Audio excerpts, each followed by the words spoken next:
Alright, Shabbat Shalom, brothers and sisters. We are back with our second segment for today. I know today's lesson was a little short lesson, but we're going to touch on something else as well. Something that the Most High put on my spirit. So we're going to touch on, Slakia, one moment. We're going to touch on the ancient origins of New Year's celebration. And believe it or not, as is the custom with almost every single celebration, they are all things Babylonian in origin. So we're gonna get it. We're gonna touch on this. First, we're gonna start off with the scriptures. Learn not the way of the heathen. So let's get that. Jeremiah chapter 10. I know we've been hitting that scripture a lot, considering the time of the year that it is. But let's touch on this one more time. You gotta start off with scripture. So let's do this here. So Jeremiah chapter 10 and verse 1. It says, "Hear ye the word which the Most High speaketh unto you, O house of Israel." So all my brothers and sisters that are Israelite, by patriarchal lineage, this is for you to listen to. So let's get it. It says, "Thus saith the Most High, learn not the way of the heathen, and be not dismayed at the signs of heaven, for the heathen are dismayed at them, for the custom of the people are vain." And I'm going to stop right there because the rest of it elaborates on about Christmas, but the key thing we're going to stick with is learn not the way of the heathen. The customs of the people are vain. So we are now going to get into this article. You want to follow along with me here? It's an article on ancientorigins.net titled "The Ancient Origins of New Year's Celebration." So let's get it. I'm going to go ahead. I'm going to read through this article. On the 1st January of every year, many countries around the world celebrate the beginning of a new year. But there is nothing new about New Year's. In fact, festivals and celebrations marking the beginning of the calendar have been around for thousands of years. While some festivities were simply a chance to drink and be merry, many other New Year's celebrations were linked to agricultural or astronomical events. In Egypt, for instance, the year began with the annual flooding of the Nile, which coincided with the rising of the star Sirius. The Phoenicians and Persians began their new year with the spring equinox, and the Greeks celebrated it on the winter solstice. The first day of the Chinese New Year, meanwhile, occurred with the second moon after the winter solstice. So, we now get to get into the celebration of Akitu in Babylon. So this is an ancient Babylonian thing. So you can't say that there's nothing you can go back to and trace it to. It's called Akitu. That's A-K-I-T-U. Celebrate Babylonian celebration. This is the earliest recorded New Year's festivity, dates back some 4,000 years to ancient Babylon, and was deeply intertwined with religion and mythology. For the Babylonians of ancient Mesopotamia, the first new moon following the vernal equinox, the day in late March with an equal amount of sunlight and darkness, heralded the start of a new year and faith, and represented the rebirth of the natural world. They marked the occasion with a massive religious festival called the Kitu, derived from the Sumerian word for barley, which was cut in the spring, that involved a different ritual on each of its 11 days. You know, kind of you see where they get the 12 days of Christmas from, right? During Akitu, statues of the gods were paraded through the city streets, and rites were enacted to symbolize their victory over the forces of chaos. And it's funny because in a lot of Roman Catholic countries, they have, I forgot what they call it in Spanish, but they have this thing where they take the little statue of baby Jesus and they go from house to house and they parade it around. So they got that from this ritual here. Because if you get down to the bottom of Roman Catholicism, it is the Babylonian worship. It's witchcraft. So it says, through these rituals, the Babylonians believed the world was symbolically cleansed and recreated by the gods in preparation for the new year and the return of spring. In addition to the new year, Akitu celebrated the mythical victory of the Babylonian sky god Marduk over the evil sea goddess Tiamat, and served an important political purpose. It was during this time that a new king was crowned, or that the current ruler's divine mandate was renewed. One fascinating aspect of the Akitu involved a kind of ritual humiliation endured by the Babylonian king This peculiar tradition saw the king brought before a statue of the god Marduk, stripped of his royal regalia, slapped and dragged by his ears in the hope of making him cry. If royal tears were shed, it was seen as a sign that Marduk was satisfied and had symbolically extended the king's rule. So, pretty much, you wanted to continue to be king, you were stripped down and you were beaten, slapped, and dragged by the ears. And if you cried, then you could be king again. That's ridiculous, but that is the celebration of Akitu. So moving right along from culture to culture, we are now going to get into the origins of why we have this month called January. So we're going to get right into this portion. It's called Ancient Roman Celebration of Janus. All right. So it's no coincidence. We live in a heavily inspired Greco-Roman nation. So they follow these celebrations, keep these same names of the month, etc. So let's go ahead and get into this. It reads, the Roman New Year also originally corresponded with the vernal equinox. The early Roman calendar consisted of 10 months and 304 days, with each new year beginning at the vernal equinox. According to tradition, the calendar was created by Romulus, the founder of Rome, in the 8th century BC. However, over the centuries, the calendar fell out of sync with the sun, and in 46 BC, the Emperor Julius Caesar decided to solve the problem by consulting with the most prominent astronomers and mathematicians of his time. He introduced the Julian calendar, a solar-based calendar which closely resembles the more modern Gregorian calendar that most countries around the world use today. As part of his reform, Caesar instituted January 1st as the first day of the year, partly to honor the month's namesake Janus, the Roman god of change and beginnings, whose two faces allowed him to look back into the past and forward into the future. This idea became tied to the concept of transition from one year to the next. So the reason why this particular god is used is because he's looking forward and he's looking behind. And they know that this isn't the actual new year. So you're in the midpoint of the season where things are dying and being renewed. So he's looking back and forth, and that's why they picked this month to honor this pagan deity.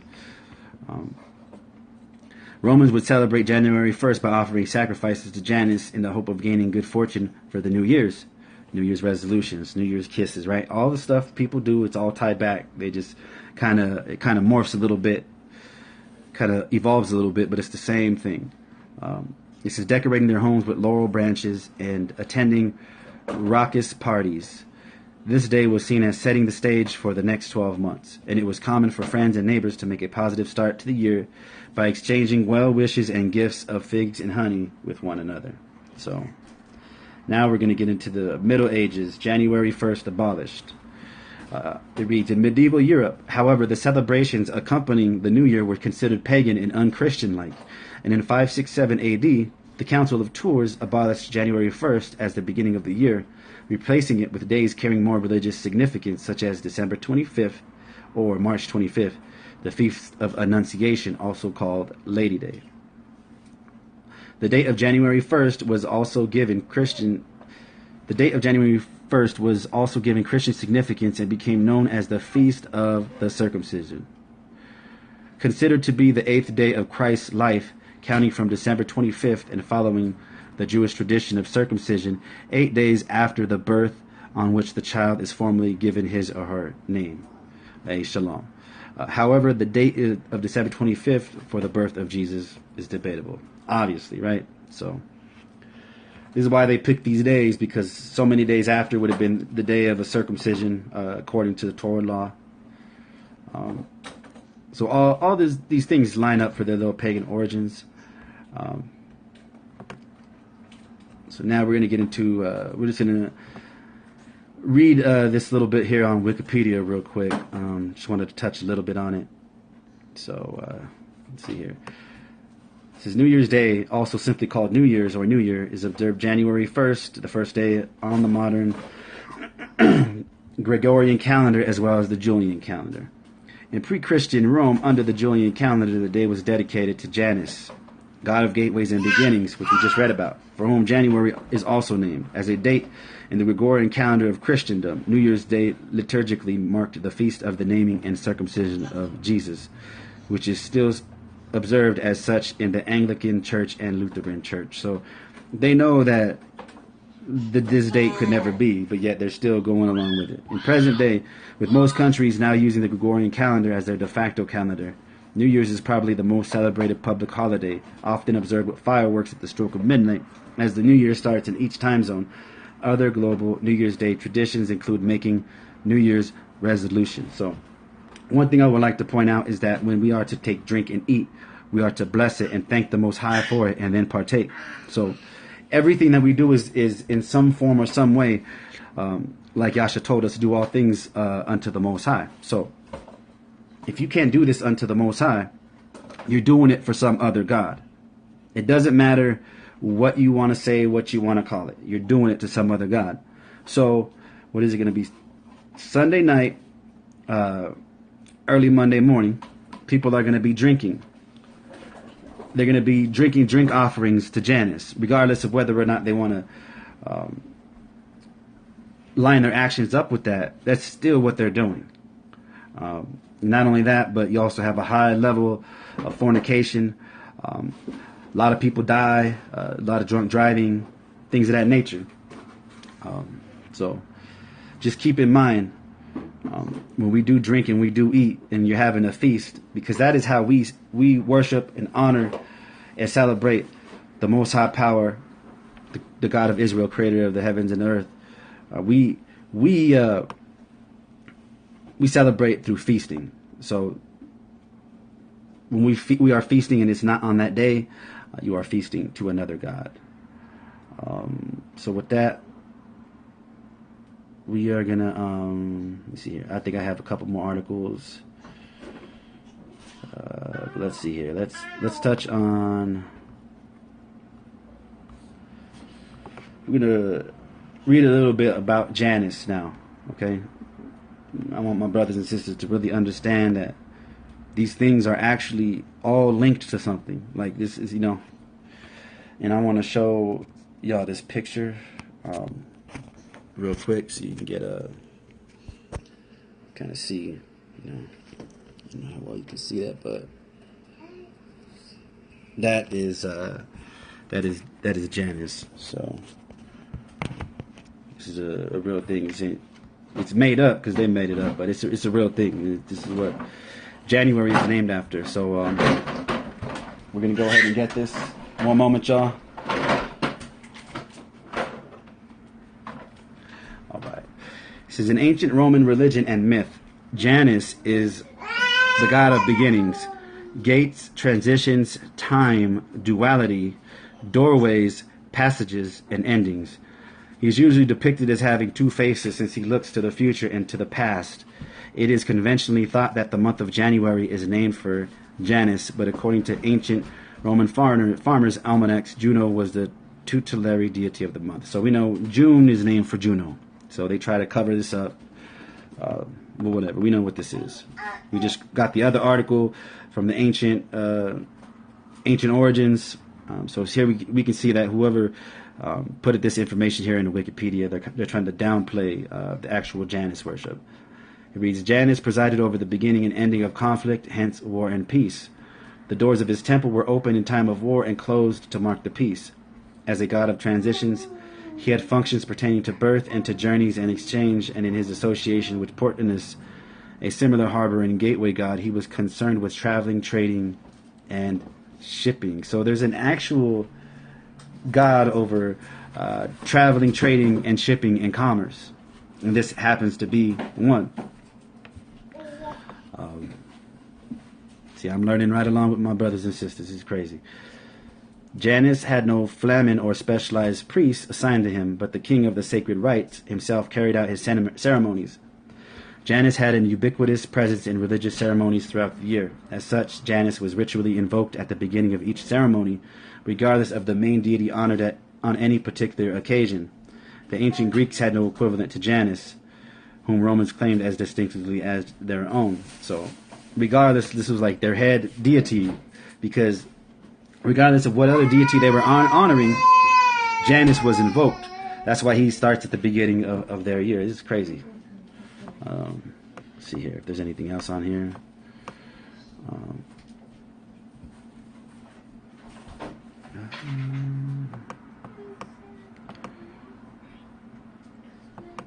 Just kind of skipping this here. I want to see if there's anything of value to share.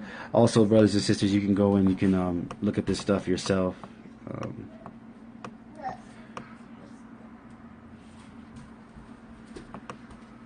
But yeah, I think that's all we're gonna get on Janus here. And one more article I might run through here. Okay, so we're going to read how this New Year's was celebrated in Europe. All right, this is from a website called simpletoremember.com, New Year's history.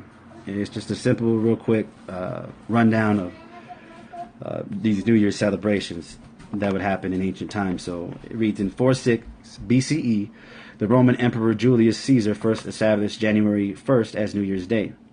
Janus was the Roman god of doors and gates, and had two faces, one looking forward and one back. Hey, Shabbat Shalom, Amar. You know what? To answer your question, I don't know what year it is in Muslim. So, anyways, back to what we're dealing with here. Caesar felt that the month named after this god would be the appropriate door to the year.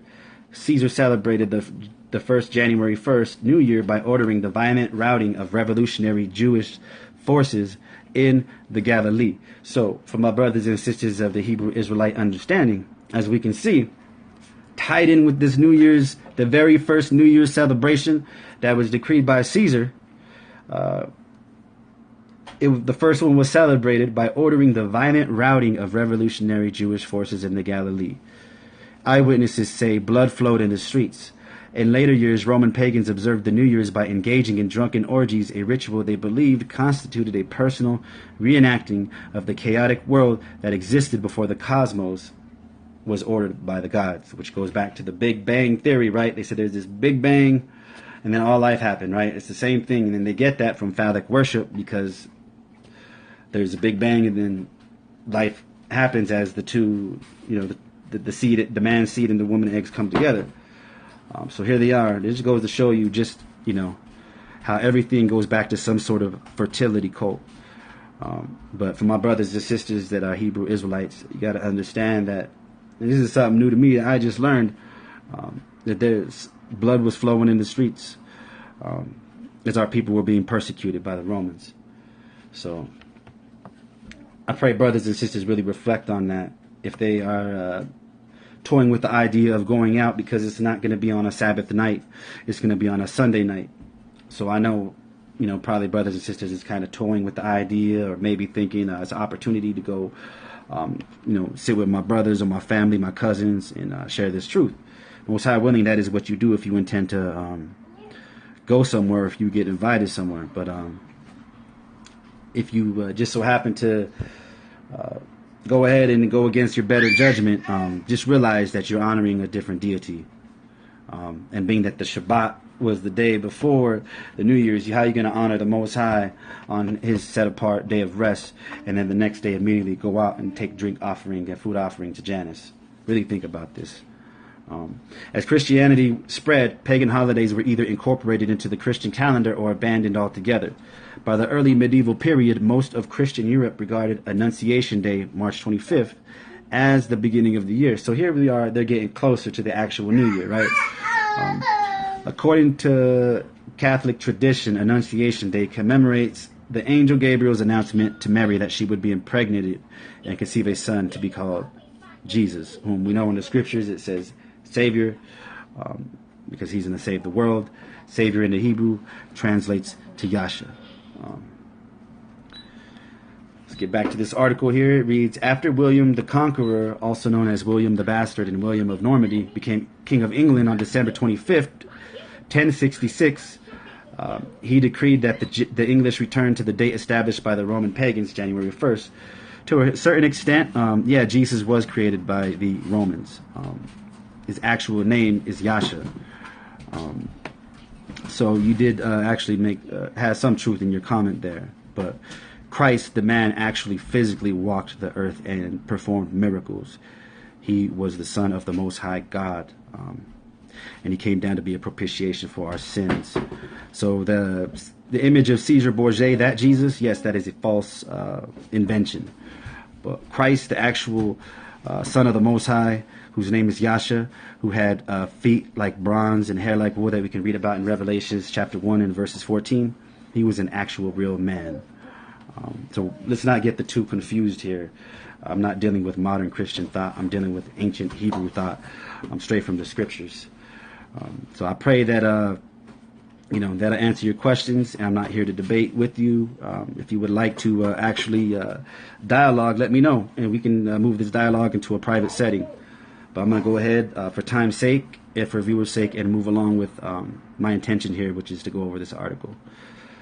It says, let me start from the beginning, Slakia. It says, after William the Conqueror became King of England on December 25th, 1066, he decreed that the English return to the date established by the Roman pagans, January 1st. This move ensured that the commemoration of Jesus' birthday, December 25th, would align with William's coronation, and the commemoration of Jesus' circumcision, January 1st, would start the new year, thus rooting the English and Christian calendars and his own coronation.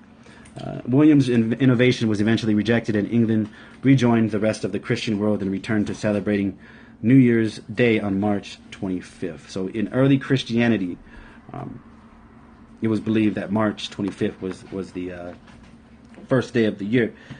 And we know, according to the Enoch calendar, that it does fall within those time frames. And because of the Gregorian calendar and the way that it's set up, the dates kind of shift sometimes.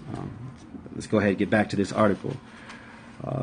Yeah, bro, I understand that what Pope Pius declared. I don't care about what Pope Pius declared. Matter of fact, I'm going to just call him Pius because Christ told us to call no man father. And actually calling a man who has that title by that title, you're calling him father. So with that, let me get back to this article. Like I said, if you wish to have a dialogue, we can do that in private if you want to discuss the validity of Christ, things of that nature. So, about 500 years later, in 1582, Pope Gregory XIII abandoned the traditional Julian calendar by the Julian reckoning. The solar year comprised 365.25 days, and the intercalation of a leap day every 4 years was intended to maintain correspondence between the calendar and the seasons. Really, however, there was a slight inaccuracy in the Julian measurement. The solar year is actually 365 days, 5 hours, 48 minutes, and 46 seconds. This slight inaccuracy caused the Julian calendar to slip behind the seasons about 1 day per century. Although this regression had amounted to 14 days by Pope Gregory's time, he based his reform on restoration of the vernal equinox, then falling on March 11th, to the date had 1,257 years earlier, when Council of Nicaea was convened, March 21st, 325. Now, I'm just going to go ahead and ignore your comment. And knowledge can make someone puffed up. However, we are sharing this knowledge not for anyone to be puffed up, but so that our brothers and sisters can have an understanding on taking things like drink offerings unto different gods and idols. So with that, let's get back to this article here. This is Pope Gregory made the correction by advancing the calendar 10 days. The change was made the day after October 4th, 1852. And that following day was established as October 15th, 1582. So they just added, what was that here? So they just added 11 days to the calendar in 1582. The Gregorian calendar differs from the Julian in 3 ways. No century year is a leap year unless it is exactly divisible by 400. Years divisible by 4,000 are common, not leap years. And 3, once again, the new year would begin with the date set by the early pagans, the first day of the month of Janus, January.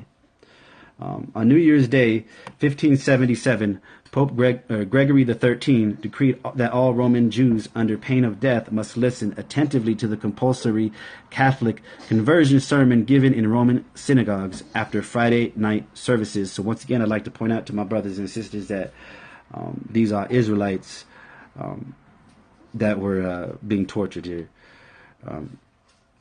On New Year's Day, 1578, Gregory signed into law a tax forcing Jews to pay for the support of a house of conversion to convert Jews to Christianity.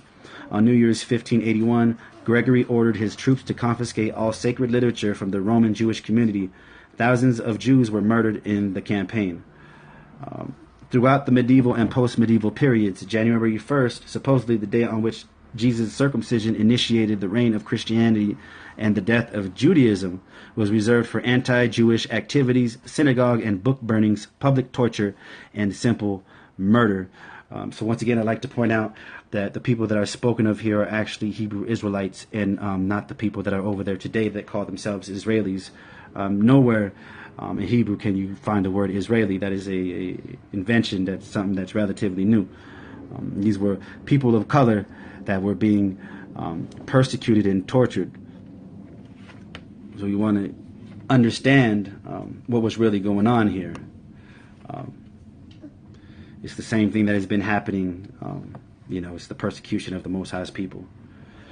So with that, I want my brothers and sisters to get this understanding that these things were taking place in ancient times.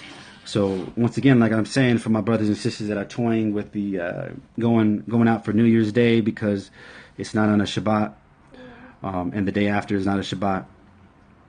If you do decide, please go if you're invited with the intention of sharing this truth and understanding. If you just go just to go, you're making provision for the flesh. When you make provision for the flesh, sometimes your flesh is going to give in. Next thing you know, someone hands you a drink, you're not even thinking about it, and you're now at a party where everybody's honoring Janus. Even though it's through ignorance, they're still honoring Janus. And through your ignorance and their ignorance, now you are a partaker of that accursed thing, which we read about earlier in the book of Joshua.